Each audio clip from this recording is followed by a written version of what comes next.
you a very patient person?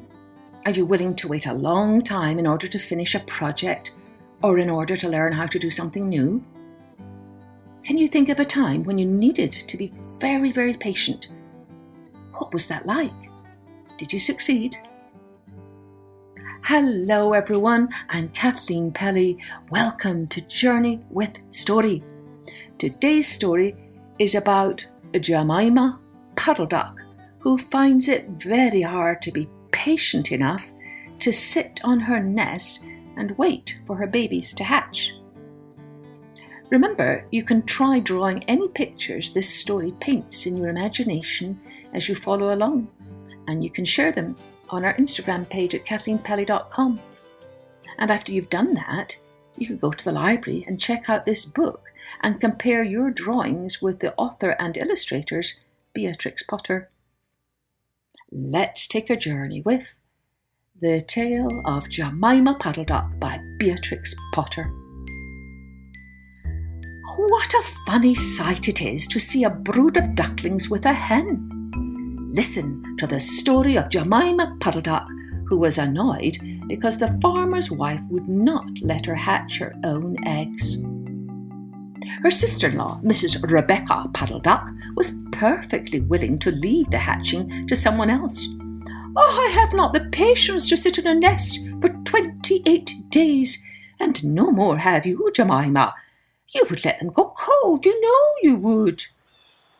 "I wish to hatch my own eggs. I will hatch them all by myself," quacked Jemima Puddleduck. She tried to hide her eggs, but they were always found and carried off. Jemima Puddleduck became quite desperate. She determined to make a nest right away from the farm. She set off on a fine spring afternoon along the cart road that leads over the hill. She was waving a shawl and a poke bonnet. When she reached the top of the hill, she saw wood in the distance.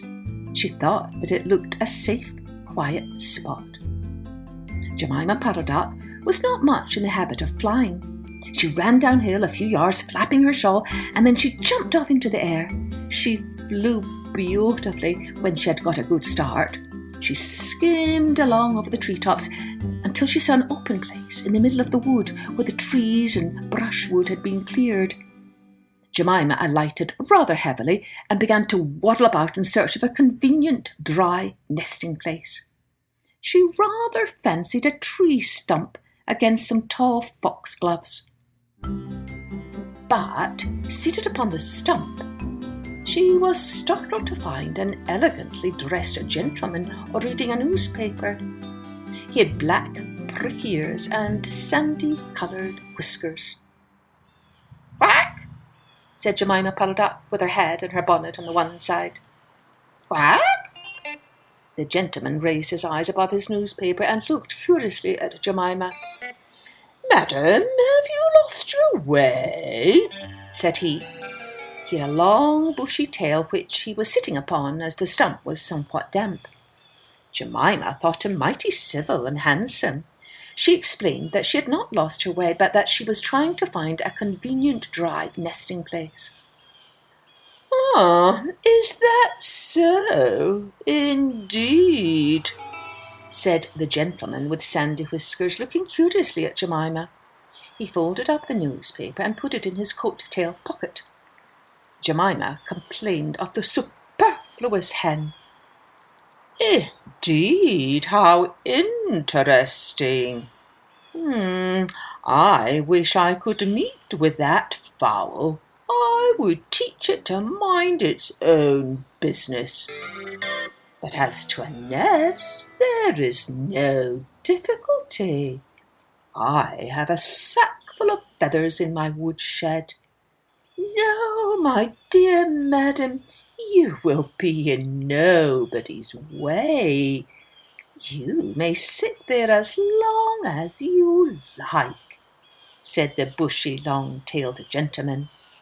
He led the way to a very retired, dismal-looking house amongst the foxgloves. It was built of faggots and turf, and there were 2 broken pails, one on top of another by way of a chimney. "This is my summer residence. You would not find my winter house is so convenient," said the hospitable gentleman. There was a tumble-down shed at the back of the house made of old soap boxes. The gentleman opened the door and showed Jemima in. The shed was almost quite full of feathers. It was almost suffocating, but it was comfortable and very soft. Jemima Puddleduck was rather surprised to find such a vast quantity of feathers, but it was very comfortable, and she made a nest without any trouble at all. When she came out, the sandy-whiskered gentleman was sitting on a log reading the newspaper. At least he had it spread out, but he was looking over the top of it. He was so polite that he seemed almost sorry to let Jemima go home for the night. He promised to take great care of her nest until she came back again the next day. He said he loved eggs and ducklings. He should be proud to see a fine nestful in his woodshed. Jemima Puddleduck came every afternoon. She laid 9 eggs in the nest. They were greeny white and very large. The foxy gentleman admired them immensely. He used to turn them over and count them when Jemima was not there. At last, Jemima told him that she intended to begin to sit the next day. "And I will bring a bag of corn with me, so that I need never leave my nest until the eggs are hatched. They might catch cold," said the conscientious Jemima. "Oh, madam, I beg you not to trouble yourself with a bag. I will provide oats. But before you commence your tedious sitting, I intend to give you a treat. Let us have a dinner party all to ourselves. May I ask you to bring up some herbs from the farm garden to make a savoury omelette? Sage and thyme and mint and 2 onions and some parsley. I will provide lard for the stuff, lard for the omelette," said the hospitable gentleman with sandy whiskers. Jemima Puddleduck was a simpleton. Not even the mention of sage and onions made her suspicious. She went around the farm garden nibbling off snippets of all the different sorts of herbs that are used for stuffing roast duck, and she waddled into the kitchen and got 2 onions out of a basket.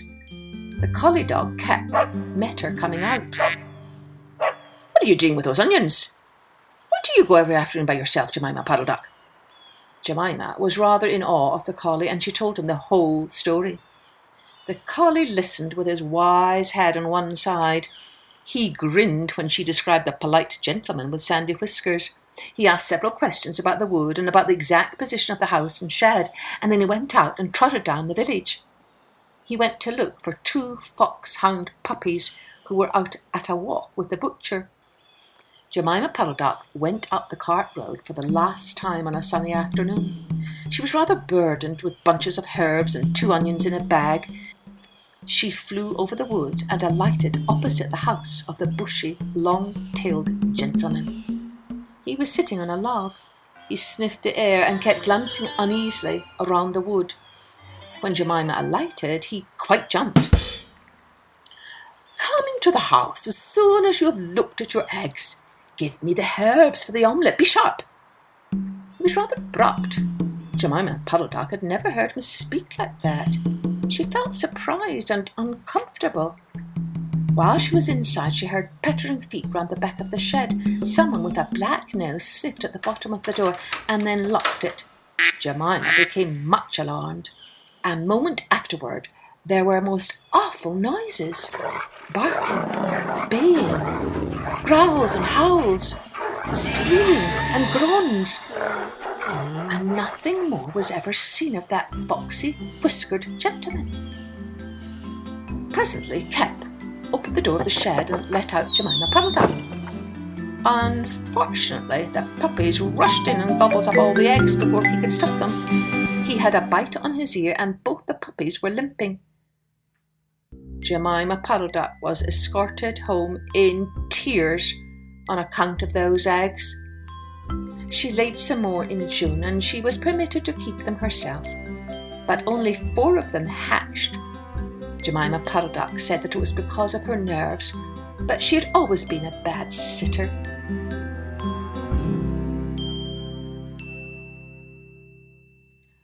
Poor Jemima Puddleduck. But Cat the dog was a very good friend indeed to protect her from that wily Mr. Fox. Do you have a very good friend like that, who would protect you from any danger or harm? Maybe you can talk to your mum and dad about that. Oh, mums and dads and teachers out there, remember, we're now offering ways to bring my stories to life in your home by partnering with the educational organisation, if not you, who? They will be offering our listeners some hands-on activities based on some of the stories that you can hear on my podcast. Check out kathleenpelly.com for more information. Cheerio then, join me next time for Journey with Story.